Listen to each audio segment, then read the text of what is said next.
नमस्कार, मैं आचार्य अनुपम जोली। वृषभ राशि वाले लोगों के लिए आगामी सप्ताह का राशिफल अर्थात 18 मई से 24 मई के बीच में ग्रहों का पड़ने वाला आप पे प्रभाव और उसका समाधान लेकर आया हूँ। शुरुआत करते हैं ग्रहों की स्थितियों से। तो सबसे अच्छी बात यह है कि इस बार इस हफ्ता वृषभ राशि जो आपकी राशि है, चंद्रमा का सफर वहीं से शुरू हो रहा है और चंद्रमा का इस राशि में वैसे भी उच्च का होता है और जब आपकी राशि में चंद्रमा होता है तो गोचर का वो भी बहुत लाभदायक होता है। तो सप्ताह की शुरुआत बहुत ही अच्छी ताकत के साथ हो रहा है। ताकत से मेरा मतलब ये है कि आपका मनोभाव, आपका मतलब माइंड, बॉडी और सोल तीनों एक अच्छी स्थिति में होंगे। आपकी निर्णय क्षमता अच्छी होगी, आपके कार्यों को करने की क्षमता अच्छी होगी। तो सप्ताह की शुरुआत बहुत ही अच्छी हो रही है। चंद्रमा का बाकी का सफर क्या है? चंद्रमा वृषभ राशि से मिथुन में आएगा और मिथुन में आएगा तो एक बात, बड़ा अच्छा सा अद्भुत योग बन रहा है। आपकी राशि से द्वितीय राशि और आपकी राशि में एक्सचेंज हो रहा है, बुध और शुक्र का एक्सचेंज हो रहा है। तो ये पूरा हफ्ता आप परिवार और धन की चिंताओं को लेकर होगा और उसका समाधान को लेकर होगा। तो कुल मिलाकर बात है कि जो हर लाइफ में हमारे प्रत्येक दिन कोई ना कोई कंसर्न लिए होता है। तो इस हफ्ते का कंसर्न क्या है? आर्थिक उन्नति और परिवार में प्रेम। तो ये बात हो सकती है इस योग की वजह से। तो अगर विगत में कुछ चला आ रहा है प्रॉब्लम है तो उसका समाधान जरूर करें। तो यहाँ पर गुरु और शुक्र का एक्सचेंज ये बताता है। बृहस्पति जो यहाँ पर है उसके बड़े मतलब अच्छे बुरे दोनों परिणाम है। वृषभ राशि का मित्र नहीं है बृहस्पति, वृषभ राशि का स्वामी शुक्र और बृहस्पति दोस्त नहीं है। यहाँ पर बृहस्पति की प्लेनेट भी नहीं है। बृहस्पति इनकम का लॉर्ड जरूर है, धन में बैठा है, पर साथ में लॉसेस को भी बढ़ा रहा है यहाँ पर बैठकर और 2 जून तक यहीं रहेगा। तो वहां पर जो द्वितीय भाव में बृहस्पति के लंबे समय से बैठने की वजह से हो सकता है कि कुछ पारिवारिक परिस्थितियों में कुछ समस्या आई हो, तो उसके समाधान का समय चल रहा है।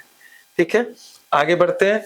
तो यहाँ पर अगर हम जीवन के पहलुओं की बात करें या मंगल की बात करें जो आपके व्यय भाव में बैठा है स्वगृही होकर, तो इस साल मांगलिक कार्यों पे खर्चे हो सकते हैं, पारिवारिक खर्चे हो सकते हैं और बड़े खर्चे हो सकते हैं। इवन अगर कोई विदेश ट्रेवल करना चाह रहा है तो ये समय उसके लिए उपयुक्त है। विदेश ट्रेवल भी हो सकता है। उपयुक्त का मतलब ये होता है कि सारी चीज समाधान होते चले जाएंगे, कई बार अड़चने बहुत आती हैं। ठीक है, तो यहाँ पर स्वास्थ्य की अगर हम बात करें तो स्वास्थ्य के लिहाज से 2-3 बातें हैं। पहली बात तो यह कि आपकी राशि में सूर्य, बुध और चंद्रमा दोनों तीनों है। चंद्रमा तो किस तरह का? सूर्य बुध का रहना थोड़ा सा क्रोध की स्थिति देता है। सूर्य बुध बिजनेस माइंड देता है। पर जहां तक स्वास्थ्य का सवाल है तो यहाँ पर इतना ही कहूंगा कि सूर्य को आप जल चढ़ाएं जिससे कि छोटी मोटी स्वास्थ्य संबंधी प्रॉब्लम्स ना हो।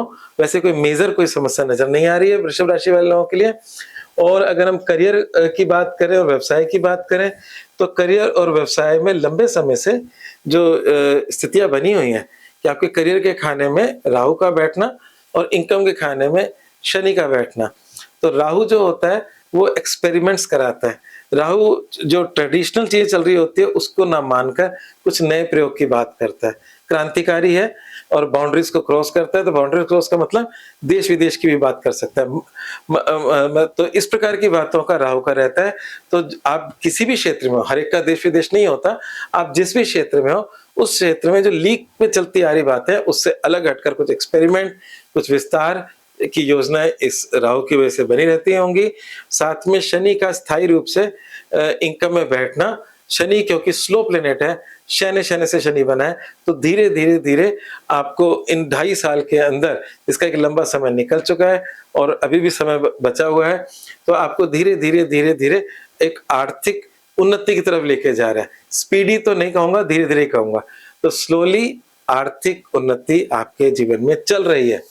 तो इसलिए करियर के लिहाज से समय मोटे तौर पे तो ठीक ही लग रहा है, कोई ऐसी कोई चिंताजनक बात नहीं लग रही। और अगर हम वैवाहिक जीवन की बात करें तो अभी समय बहुत अच्छा चल रहा है।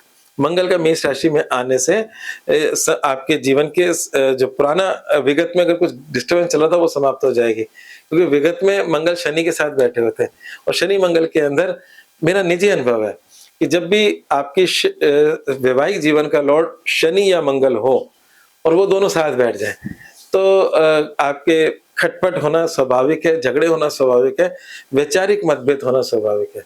वो चीज समाप्त हो गई है। मंगल इस समय आपकी राशि से 12वें है। 12वां ग्रह कभी अच्छा नहीं होता, पर यहाँ वैवाहिक जीवन के लिए बहुत अच्छा है।